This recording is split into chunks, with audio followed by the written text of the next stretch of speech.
గోవింద గోవింద గోవింద గోవింద గోవింద గోవింద గోవింద గోవింద గోవింద గోవింద హరి గోవింద గోవింద హరి గోవింద.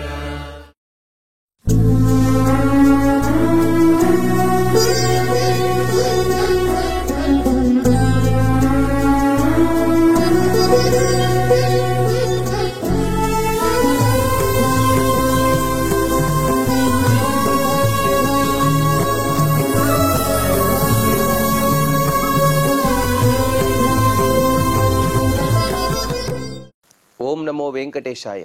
కలియుగ ప్రత్యక్ష దైవమైన శ్రీ శ్రీనివాస పరబ్రహ్మ యొక్క దివ్యానుగ్రహ విశేషం చేత తిరుమల తిరుపతి దేవస్థానం వారు నిర్వహించే అనేక ధార్మిక కార్యక్రమాల్లో భాగంగా ప్రతిరోజు మనం శ్రీమన్ మహాభారతాంతర్గత అరణ్య పర్వంలోని విశేషాలను యథాశక్తి తెలుసుకునే ప్రయత్నం చేస్తూ ఉన్నాం.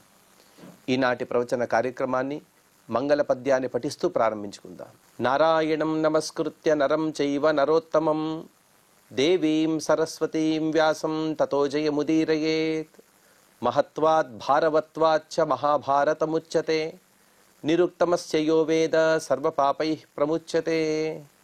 శ్రీ గురుభ్యో నమః. హరి ఓం.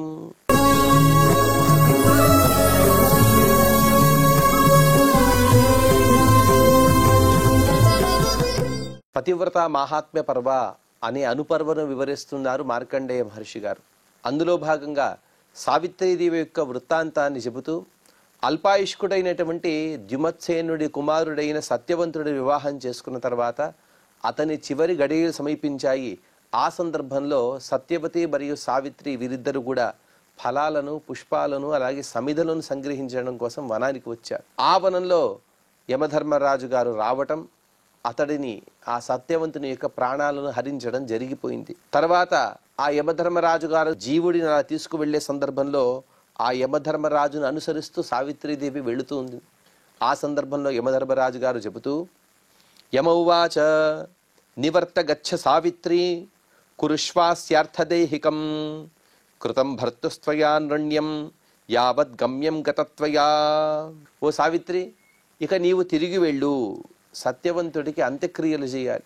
మరణించిన తర్వాత కొంత సమయంలోనే, అనగా శరీరం అది చెడిపోకముందే యాతాయామ దోషం అని అంటారు. అనగా ఒకరు మరణించిన తర్వాత దాదాపుగా 2.5 నుండి 3 గంటల లోపలే అంత్యక్రియలు చేసి వేయాలి. ఆ విధంగా చేయకపోతే శరీరం మొత్తం కూడా పులిసిపోతుంది అని చెబుతారు. అందుకోసం త్వరగా అంత్యక్రియలు చేసి నీ భర్త యొక్క రుణం నుండి నీ విముక్తురాలవుతావు. భర్త వెనుక నీవు ఎంతగలైతే రాగలవు. అందుకోసం ఇక నీవు బయలుదేరమని యమధర్మరాజు గారు చెబితే అందుకు సావిత్రువాచ యత్ర మే నీయతే భర్త స్వయం వా యత్ర గచ్చతి మయా చ తత్ర గంతవ్యం ఏష ధర్మ సనాతనః. ఓ యమధర్మరాజా, నీకు తెలియని విషయాల స్వామి.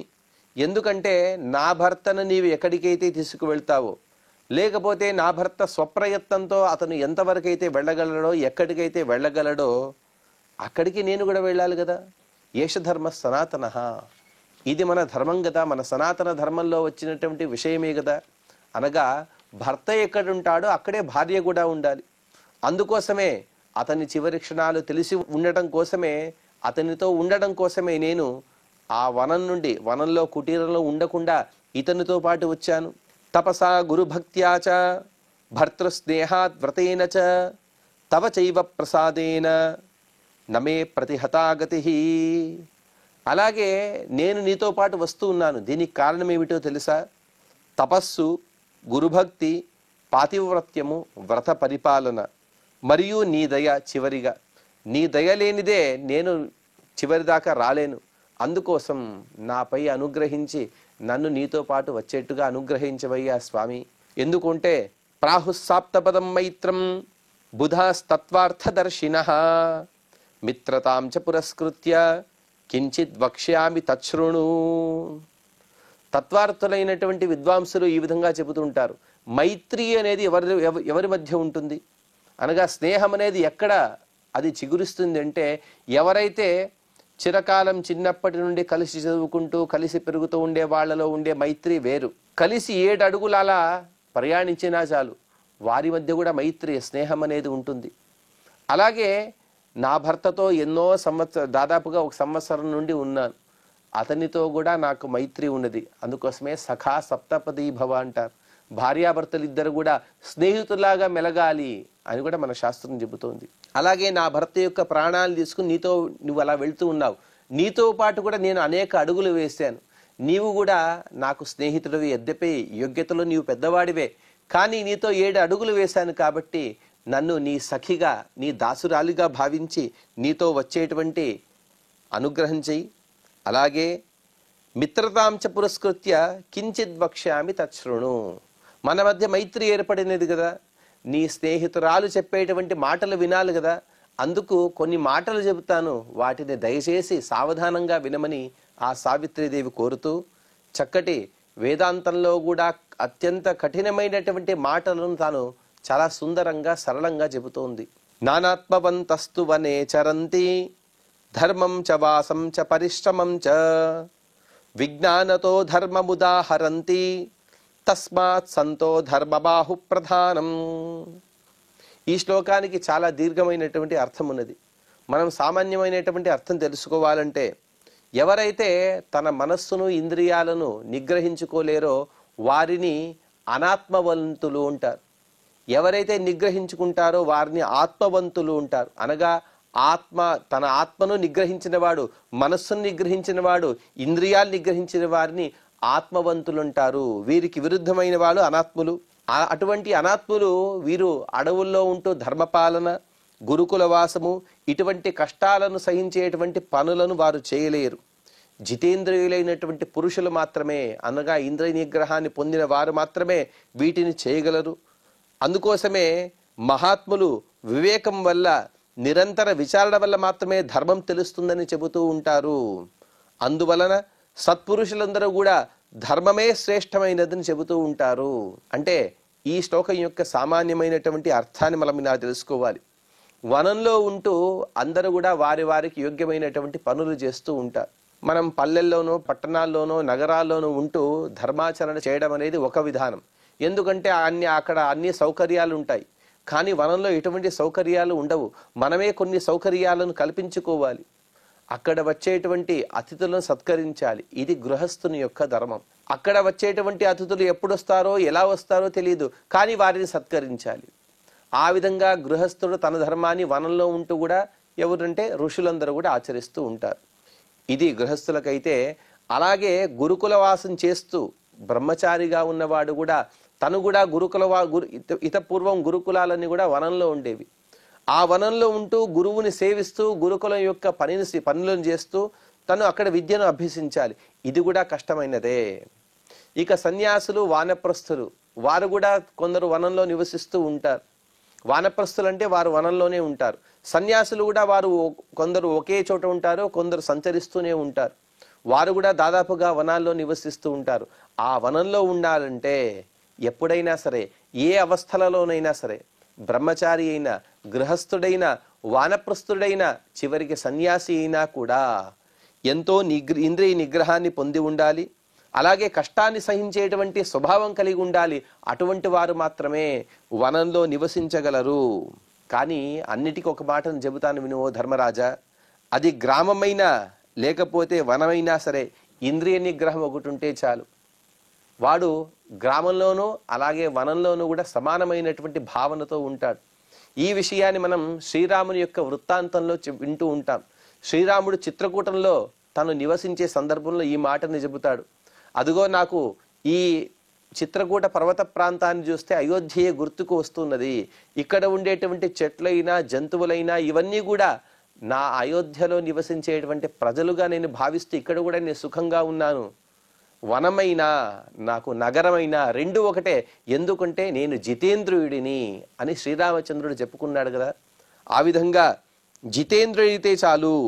గృహస్థుడైనా, వానప్రస్థుడైనా సరే, బ్రహ్మచారి అయినా, సన్యాసి అయినా, ఎవరైనా సరే వనంలో జితేంద్రులే సుఖంగా ఉండగలరు. అందుకోసమే తమేతం వేదానువచనైన బ్రాహ్మణ వివిదిశంతి యజ్ఞేన దానేన ఏతమేవ లోకం ప్రవ్రాజినో లోకమిచ్చంతి అని చెబుతారు. ఎవరైతే ఆత్మార్థులై ఉంటారో, అనగా సాధన చేసుకోవాలి. ఎప్పుడూ కూడా ఇటువంటి వ్యావహారికమైనటువంటి ప్రపంచం నుండి నివృత్తులై పారమార్థికం వైపు అడుగులు వేసే వారందరూ కూడా వనంలో ఉంటారు. వనంలో ఉండడానికి కావలసిన యోగ్యతలు రెండు, ఒకటి జితేంద్రియత్వం, మరొకటి ధర్మాచరణలో తత్పరత. అందుకోసం ఆ ధర్మరాజుకి తను చెబుతూ తస్మాత్ సంతో ధర్మబాహు ప్రధానం. అందుకోసమే ఓ ధర్మరాజా, అన్నిటికన్నా ధర్మ తత్పరత అనేది చాలా ప్రధానమైనది కదా. తర్వాత ఏకస్య ధర్మేణ సతామతేన సర్వే స్మతం మార్గమను ప్రపన్నాః మా వై ద్వితీయం మా తృతీయం చ వాంఛేత్ తస్మాత్ సంతో ధర్మబాహు ప్రధానం. అన్నిటికన్నా ధర్మమే ప్రధానమనే విషయంలో మరొక విషయాన్ని కూడా చెబుతుంది సావిత్రీదేవి. సజ్జన సమ్మతమైనటువంటి ఒక ఆశ్రమాన్ని చక్కగా ఆశ్రయిస్తే చాలు, దాన్ని చక్కగా పాటిస్తే చాలు, అందరూ కూడా అటువంటి మార్గాన్ని ఆశ్రయించి వారు కూడా చక్కటి జ్ఞానాన్ని పొందుతారు. నైష్టిక బ్రహ్మచర్యం, సన్యాసం ఇవేవి కూడా అక్కర్లేదు. అంటే ధర్మాన్ని ఆచరించాలంటే బ్రహ్మచర్యంలో ఉండాలి, లేకపోతే సన్యసించాలి అని లేదు.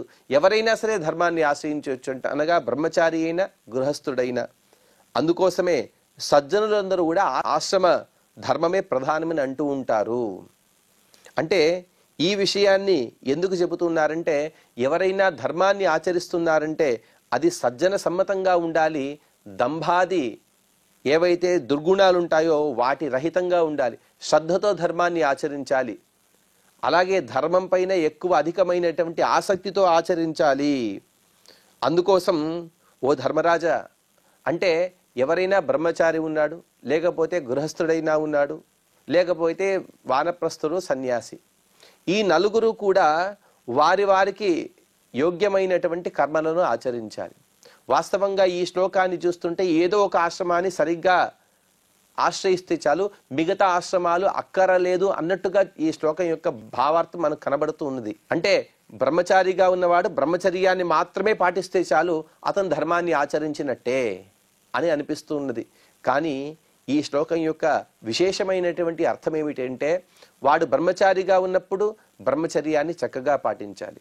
బ్రహ్మచర్యం అంటే అర్థం ఏమిటి అంటే గురుసేవ, అలాగే బ్రహ్మచారికి ఏదైతే స్వాధ్యాయం ఉంటుందో, స్వానుష్ఠానం ఉంటుందో వాటిని ఆచరించాలి. గృహస్థుడైన వాడు అనగా ఆ బ్రహ్మచారిగా ఉన్నవాడే గృహస్థుడు అవుతాడు. అప్పుడు కూడా ఇతపూర్వం ఉన్నట్టు తను అదే బ్రహ్మచర్యాన్ని పాటించే అవసరం లేదు. కానీ గృహస్థుడుగా ఉన్నప్పుడు ఏవైతే నియమాలను ఆచరించాలో వాటిని చక్కగా ఆచరించాలి. తర్వాత వానప్రస్థుడు, అక్కడ దానికి ఆ ఆశ్రమానికి ఉచితమైనటువంటి ధర్మాలను ఆచరించాలి. చివరిగా సన్యాసి. ఈ విధంగా ఎవరెవరు ఏ ఏ అవస్థలలో ఉంటారో, ఎవరెవరు ఎన్నెన్ని అవస్థలైతే పొందగలరో అన్ని వారు ఆయా అవస్థలలో ఉండే సందర్భంలో ఆయా ధర్మాలను చక్కగా పాటించాలి. ఇన్ని చెబుతూ సావిత్రీదేవి ఈ విషయం ఎందుకు చెబుతుందంటే, నా కర్మను నీవు హరిస్తున్నావయ్యా ఓ స్వామి. ఎందుకు అంటే నా భర్త వెళ్ళిపోతే నేనేమి ధర్మాన్ని ఆచరించగలను? అందుకోసం నేను ఇప్పుడు గృహస్థురాలుగా ఉన్నాను. గృహస్థురాలుగా ఉన్న సందర్భంలో గృహస్థులకు యోగ్యమైనటువంటి ధర్మాన్ని ఆచరించాలంటే నా పతి ఉండాలి కదా. నా పతి లేనిదే నేను ధర్మాన్ని ఆచరించలేను. కాబట్టి నా పతిని మాత్రం నీవు భిక్షగా ప్రసాదించమని ఆవిడ ఆ మాటను కోరకుండానే కోరుతోంది. ఆవిడ యొక్క మాటలకు సంతోషించిన యమధర్మరాజు గారు, యమౌవాచ నివర్తతుష్టోస్మి తవానయా గిరా స్వరాక్షర వ్యంజన హేతుయుక్తయా వరం వృణీష్వేహ వినాస్య జీవితం దదానితే సర్వమనందితే వరం. ఓ సావిత్రి, స్వరాలు అక్షరాలు వీటిని చక్కగా పలికావు. చాలామంది మనలో, అంటే ఇంకొకరికి చెప్పడం కాదు కానీ మనలో కూడా ఎన్నో అస్పష్టమైనటువంటి మాటలను చెప్పుతూ ఉంటాం. ఉదాహరణకి స ష ష వీటినే మనం స్పష్టంగా పలకకుండా చాలాసార్లు ఉచ్చరిస్తూ ఉంటాం. కానీ ఈవిడ చెప్పిన దానిలో ఒక్క అక్షరం కూడా తప్పు లేదట. అందుకోసమే యమధర్మరాజు గారు చెబుతున్నారు, ఓ పుణ్యాత్మరాల, ఎటువంటి స్వరాలు అక్షరాలు అలాగే వ్యంజనాలు ఎక్కడైతే పలకాలో వాటిని చక్కగా పలికావు. ఎక్కడైతే హేతుబద్ధమైనటువంటి మాటలు చెప్పాలో వాటిని చక్కగా చెప్పావు. నీ మాటల ద్వారా నేను ఎంతో ఆనందించాను. ఏదైనా ఒక వరాన్ని కోరుకో, కానీ నీ భర్త యొక్క ప్రాణాన్ని తప్ప, ఆ ప్రాణం తప్ప వేరే ఏదైనా వరం కోరు, నీకు ఇస్తాను అని యమధర్మరాజు గారు ఒక వరాన్ని ప్రసాదించిన సందర్భంలో సావిత్రీదేవి, సావిత్రువాచ చ్యుతస్వరాజ్యాద్వనవాసమాశ్రితో వినష్ట చక్షుశ్వశురో మమాశ్రమే సలబ్ధ చక్షుర్బలవాన్ భవేన్ నృపః తవ ప్రసాదాజ్వలనార్క సన్నిభః. ఆవిడ వరం కోరుతోంది. ఓ దేవధర్మరాజా, ఒక వరాన్ని కోరుకోమని చెప్పావు కదా, అందుకోసం ఒక మొదటి వరం ఏమిటి అంటే, మా మామగారు రాజ్యాన్ని కోల్పోయారు, అలాగే వనవాసంలో జీవితాన్ని గడుపుతున్నారు, కళ్ళు లేవు అతనికి, మీ దయ వలన అతనికి కళ్ళు కనబడాలి, అతను తిరిగి అగ్ని మరియు సూర్యుడు అటువంటి గొప్ప తేజపూరితమైనటువంటి శరీరాన్ని పొందాలి, అటువంటి కాంతి సహితమైనటువంటి శరీరాన్ని పొందాలి, ఇదే నేను వరంగా కోరుతున్నాను. అంటే తన భర్త యొక్క వరాన్ని కోరవద్దు అని చెప్పినా కూడా దాన్ని ఎందుకు కోరలేదంటే మొట్టమొదటిగా యమధర్మరాజు గారి మాట. అలాగే అలా మాట్లాడుతూ మెల్లగా ఎలాగైనా సరే అతన్ని ప్రసన్నం చేసుకుందాం, చివరికి తన భర్త యొక్క ప్రాణాన్ని కోరుకుందామనే భావనతో తన మామగారి యొక్క నేత్ర దృష్టిని ఆవిడ వరంగా కోరుకున్నది. దానికి ప్రతిగా యమధర్మరాజు గారు దదాని తేహం తమ నిందితే వరం యథా త్వయోక్తం భవితా చ తత్తథా తవాధ్వనా గ్లానిమివోపలక్షగే నివర్త గచ్చస్వనతే శ్రమో భవేత్. ఓ అనిందురాల, అలాగే ఎంతో చక్కగా మాట్లాడినటువంటి ఓ సావిత్రి, నీవేదైతే వరంగా కోరావో ఆ వరాన్ని నీకు ఇస్తున్నాను. నీవు చెప్పినట్టుగానే నీ మామగారికి చక్కటి కళ్ళు వస్తాయి, అనగా దృష్టి వస్తుంది, అలాగే అతని శరీరం కూడా తేజపుంజంగా మారిపోతుంది, అలాగే నీవెంతో అలసిపోయినట్టుగా కనబడుతున్నావు, ఎంతో దూరం వచ్చావు, ఇంకా ఎక్కువ శ్రమ చేసుకోకుండా తిరిగి వెళ్ళమని యమధర్మరాజు గారు సూచిస్తే అందుకు సావిత్రిదేవి శ్రమక్కుతో భర్తృ సమీపతో హిమే యతో హి భర్త మమ సాగతిర్ధ్రువా యతః పతిం నేష్యసి తత్ర మే గతిః సురేష భూయశ్చ వచో నిబోధమే. ఓ యమధర్మరాజా, నన్ను దూరంగా వెళ్ళిపోవని చెబుతూ ఉన్నావు, నాకు శ్రమ కలిగిందని చెబుతూ ఉన్నావు, కానీ నా భర్త సమీపంలో ఉండే సందర్భంలో నాకు శ్రమ అనేదే లేదు. అందుకోసమేనయ్యా 3 రోజులు ఉపవాసం ఉన్నా కూడా, 3 రోజులు కూర్చోకుండా, 3 రోజులు నిద్రపోకుండా ఉన్నా కూడా అతని వెంటే వచ్చాను, ఇప్పుడు కూడా అతని వెంటే వస్తున్నాను. దానికి కారణం ఏమిటంటే నా భర్త యొక్క సామీప్యంలో నాకు ఎటువంటి దేహ బాధలు లేవు, మానసిక క్షోభలు లేవు. అందుకోసమే నా భర్త ఎక్కడుంటే అదే నాకు గతి. నా ప్రాణనాథుడు నీవెక్కడికైతే తీసుకెళ్తావో అక్కడే నా ప్రాణం కూడా వస్తుంది. అందుకోసం మరొకసారి కొన్ని మాటలను చెబుతాను, దయచేసి వినమని ప్రార్థిస్తూ సతాం సకృత్ సంగతమీప్సితం పరం తతః పరం మిత్రమితి ప్రచక్షతే నచాఫలం సత్పురుషేణ సంగతం తతః సతాం సన్నివసేత్ సమాగమే. చాలా చక్కటి మాటలు చెబుతోంది సావిత్రి. సత్పురుషులను ఒక్కసారి కలవడమే గొప్ప, అటువంటిది వాళ్లతో స్నేహం చేయడం అంటే ఇంకా శ్రేష్టము. ఈ విషయాన్ని ఎన్నో పురాణాల్లో ధర్మశాస్త్రాల్లో చెబుతారు. అటువంటి సత్పురుషుల యొక్క సాంగత్యం అనేది ఎప్పటికీ కూడా నిష్ఫలం కాదు. అందువలన ఎప్పుడూ కూడా సత్పురుషుల సమీపంలో ఉండాలని చెబుతూ ఉంటారు.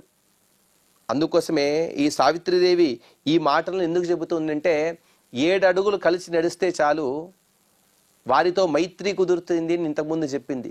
ఆ విధంగా నీతో నాకు మైత్రి ఉన్నది కాబట్టి, నీవు సజ్జనుడివి, అటువంటి నీతో ఉన్నాను కాబట్టి నేను నడిచేటువంటి ఈ ఏదైతే దారి ఉన్నదో ఇది నాకు ఖచ్చితంగా నాకు కావలసినటువంటి ఫలాన్ని ఇస్తుంది, ఇందులో ఎటువంటి సందేహం లేదు అని స్తోత్రం చేసిన సందర్భంలో యమధర్మరాజు గారు యమ ఉవాచ మనోనుకూలం బుధ బుద్ధివర్ధనం త్వయా యదుక్తం వచనం హితాశ్రయం వినా పునః సత్యవతోస్య జీవితం వరం ద్వితీయం వరయస్వ భామిని.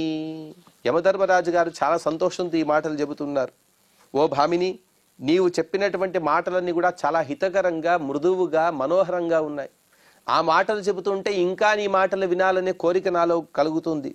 ఎందుకంటే ఎంతో బుద్ధిమంతులు ఎన్నో వేదాంతాలు చదివితే కానీ ఇటువంటి మాటలు చెప్పలేరు. అందుకోసం నీకు 2వ వరాన్ని ఇస్తున్నాను, కానీ నీ భర్త యొక్క ప్రాణాలు తప్ప, నీ భర్త ప్రాణాలు తప్ప 2వ వరంగా ఏదైనా కోరుకో, ఆ వరాన్ని నేను తీరుస్తాను. అందుకు సావిత్రిదేవి 2వ వరాన్ని కోరుతూ సావిత్రువాచ హృతం పురా మే శ్వశురస్య ధీమతః స్వమేవ రాజ్యం లభతాం సపార్థివః జహ్యాత్ స్వధర్మాన్ న చ మే గురుర్యథా ద్వితీయమేతద్వరయామి తే వరం. యమధర్మరాజు గారు వరాలు ఇస్తూ వెళ్తున్నారు. కానీ ఈవిడ అడగడంలో కూడా చాలా సూక్ష్మంగా మనం గమనించాలి. మొట్టమొదటిగా తన మెట్టినింటిని కాదని తన పుట్టినింటికి వరాలని ఆవిడ ఇవ్వటం లేదు. మొట్టమొదటిగా తన మామగారు బాగుండాలి, తర్వాతే తన పుట్టినింటి గురించి ఆలోచిస్తుంది. అందుకోసం రెండవ వరంగా ఆవిడ కోరుతూ, నా మామగారు ఎవరైతే ఉన్నారో ద్యుమత్సేనుడు, అతన్ని రాజ్యాన్ని ఎవరు హరించారు, అతన్ని పునః రాజ్యాన్ని పొందాలి. అలాగే ఇందులోనే రెండవ వరంలోనే ఇంకొక వరాన్ని కూడా కోరుతాను. అది కూడా ధర్మబద్ధమైనటువంటి వరం. నా మామగారు ఎప్పుడు కూడా ధర్మచ్యుతులు కాకూడదు, వారి జీవితం మొత్తం కూడా ధర్మమయంగా ఉండాలి. ఈ విధంగా వరాన్ని ఇవ్వమని ఆవిడ యమధర్మరాజు గారిని కోరితే, యమ ఉవాచ స్వమేవ రాజ్యం ప్రతిపత్స్యతే చిరాత్ నచ స్వధర్మాత్ పరిహాస్యతే నృపః కృతేన కామేన మయా నృపాత్మజే నివర్తగచ్చస్వ నతే శ్రమో భవేత్. ఓ సావిత్రి, నీ మామగారైనటువంటి ద్యుమత్సేనుడు త్వరలోనే అతని రాజ్యాన్ని పునః పొందుతాడు. అలాగే నీవు కోరిన విధంగా ఎప్పుడు కూడా ధర్మబద్ధంగానే తన జీవితాన్ని కొనసాగిస్తాడు. అలాగే నా ద్వారా నీకు 2 కోరికలను ఇచ్చాను, ఇక నీవు కష్టపడవద్దు, తిరిగి వెళ్ళమని చెబుతున్నారు. ప్రతి ఒక్క సందర్భంలో కూడా ఈ మాటను చెబుతూనే ఉన్నారు ధర్మరాజు గారు. ఇక శ్రమ వద్దు, నీవు తిరిగి వెళ్ళమని. ఆవిడ మాత్రం తిరిగి వెళ్ళటం లేదు. అందుకు సావిత్రి మరొక మాటను చెబుతూ, సావిత్రువాచ ప్రజాస్త్వయైతా నియమేన సంయత నియమ్య చైతా నయసే నికామయా తతో యమత్వం తవ దేవ విశ్రుతం నిబోధ చేవాం గిరమీరితాం మయా. ఓ యమధర్మరాజా, నీవు సమస్త జగత్తులో ఉండేటువంటి ప్రాణులందరినీ కూడా శాసిస్తావు, నియంత్రిస్తావు. అంతేకాదు వారి వారి యొక్క తలరాత అనగా విధి, ఆ విధిని అనుసరించి వారి వారి జీవితాన్ని ముగిసిన వెంటనే వారిని విభిన్నమైనటువంటి లోకాలకి తీసుకుపోతూ ఉంటావు. ఎవరైతే పుణ్యాలను అధికంగా చేస్తారో వారిని స్వర్గలోకానికి, ఎవరైతే పాపం చేస్తారో వారిని నరక లోకాలకి, అందులోనూ కూడా నరకంలో ఉండేటువంటి విభిన్నమైనటువంటి లోకాలకి ఇవి తీసుకువెళ్తూ ఉంటావు. అందుకోసమే అనగా ఈ విధంగా యమ నియంత్రణే అని అంటారు. ఎవరైతే అందరినీ కూడా నియంత్రిస్తారో వారి వారి యొక్క కర్మలకు ఫలంగా సుఖదుఖాలను ఇస్తారో అందుకోసమే నిన్ను యమధర్మరాజు అని పిలుస్తారు. నీకు ఆ నామం అనేది చాలా సార్థకంగా నాకు భాషిస్తూ ఉంది. అందుకోసం ఓ యమధర్మరాజా, అటువంటి చక్కటి పేరు గల ఓ యమధర్మరాజా, నేను చెప్పేటువంటి మాటలు వినుస్వామి. అద్రోహ సర్వభూతేషు కర్మణ మనసాగిరా అనుగ్రహశ్చ దానం చ సతాం ధర్మ సనాతనః. మనోవాక్కాయ కర్మల ద్వారా ఏ ప్రాణికి కూడా ద్రోహం అనేది ఎవరు కూడా చేయకూడదు. కొందరు మనసా చేస్తారు, కొందరు వాక్కుతో చేస్తారు, కొందరు చేష్టలతో చేస్తూ ఉంటారు. ఎవరికి కూడా అనగా మేము చేతలతో చేయలేదు కానీ మేము మానసికంగా చేశామంటే ఆ మానసికంగా చేసినా కూడా ఖచ్చితంగా దుష్ఫలితాన్ని అందరూ కూడా అనుభవించవలసి వస్తుంది. అందుకోసం ఎప్పుడూ కూడా మనస్సుతో వాక్కుతో కాయంతోనైనా శుద్ధంగా ఉండాలి. అద్రోహ సర్వభూతేషు అని కృష్ణ పరమాత్మ చెప్పిన విధంగా అన్ని భూతాల యందు కూడా సమభావన కలిగి ఉండాలి, ఎవరికి ద్రోహం చేయకూడదు. అలాగే అందరి యందు కూడా దయ కలిగి ఉండాలి. అద్రోహ సర్వభూతేషు అనుగ్రహశ్చ, ఎప్పుడు కూడా అందరి యందు దయను చూపాలి. అలాగే ఎప్పుడు కూడా తనకు సాధ్యమైనంతగా దానం చేస్తూ ఉండాలి. ఇదే సనాతన ధర్మము. అంటే ఈ విషయాన్ని ఎందుకు చెబుతుందంటే, అందరి పైన దయ చూపేటువంటి ఓ యమధర్మరాజా, నేను ఈ విధంగా ఇంత కష్టపడుతున్నాను కదా స్వామి, నాపై దయ చూపి నా భర్త యొక్క ప్రాణాలను తిరిగివ్వు. ఏవం ప్రాయశ్చ లోకోయం మనుష్యా శక్తి పేషలాహ సంతస్త్వేవాప్యమిత్రేషు దయాం ప్రాప్తేషు కుర్వతే. సామాన్యంగా ఈ ప్రపంచంలో ఉండే వారందరూ కూడా అల్పాయుష్కులే. మనుష్యులు వీరందరూ కూడా అల్పమైనటువంటి ఆయుష్ను పొందినవారు, అల్పమైనటువంటి జ్ఞానాన్ని పొందినవారు ఇత్యాదులన్నీ కూడా జగత్ ప్రసిద్ధమే. మీలాంటి మహాత్ములు సత్పురుషులు మాత్రమే మీ అధీనంలో ఉండేటువంటి శత్రువుల పట్ల దయ చూపుతారు.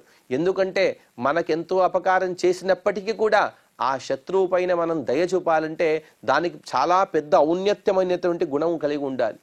కానీ ఒక చెంప కొట్టి ఒక చెంప పైన దెబ్బ వేసిన తర్వాత ఇంకొక చెంప చూపించమంటే అర్థం ఏమిటి అంటే, అది ధర్మబద్ధంగా ఉంటే మాత్రమే. అనగా మనం ఎప్పుడైనా తప్పు చేస్తే ఆ తప్పు చేసిన సందర్భంలో వాడు మనకు ఏదైనా ఒక శిక్షను వేస్తే ఆ శిక్షను మనం సంతోషంగా స్వీకరించాలి. అది కాకుండా ఎవరైతే లోక కంటకులుగా ఉంటారో, మనల్ని హింసించే, మనతో పాటు అందరినీ కూడా హింసించే స్వభావం కలిగిన వారు ఎవరైతే ఉంటారో వారు అటువంటి దుష్కృత్యాలు చేస్తే వాటిని సహించమని అర్థం కాదు. అందుకోసమే దయ అనేది చాలా గొప్పదైనటువంటి గుణము. అలాగే ఆయుష్శక్తి కలవారు ప్రపంచంలో ఉండేటువంటి ప్రజలందరూ కూడా, కానీ మహాత్ములైన వారు మీరందరూ కూడా అల్పమైనటువంటి ఆయుష్ను పొందినా కూడా ఇటువంటి దయ మరియు జ్ఞానాది సద్గుణాలతో మీరు ప్రపంచంలో ఎంతో ఉత్తమమైనటువంటి స్థానాలను పొందుతూ ఉంటారు. అటువంటి ఓ యమధర్మరాజా, నాపై దయ చూపవయ్యా అని సావిత్రీదేవి కోరగా, ఇక యమధర్మరాజు గారు మరొక మాటను చెప్పబోతున్నారు. ఆ మాటలను మనం తదుపరి ప్రవచనంలో తెలుసుకునే ప్రయత్నం చేద్దాం. ఈనాటి ప్రవచన కార్యక్రమాన్ని శ్రీ శ్రీనివాసుని యొక్క దివ్య పాద పద్మములు యందు సమర్పణ చేస్తూ క్షమాప్రార్థన మరియు మంగళ పద్యాన్ని పలుకుదాం. యదక్షర పదభ్రష్టం మాత్రాహీనం చ యద్భవేత్ తత్సర్వం క్షమ్యతాం దేవ నారాయణ నమోస్తుతే. శ్రియః కాంతాయ కళ్యాణ నిధయే నిధయేర్థినాం శ్రీవేంకట నివాసాయ శ్రీనివాసాయ మంగళం.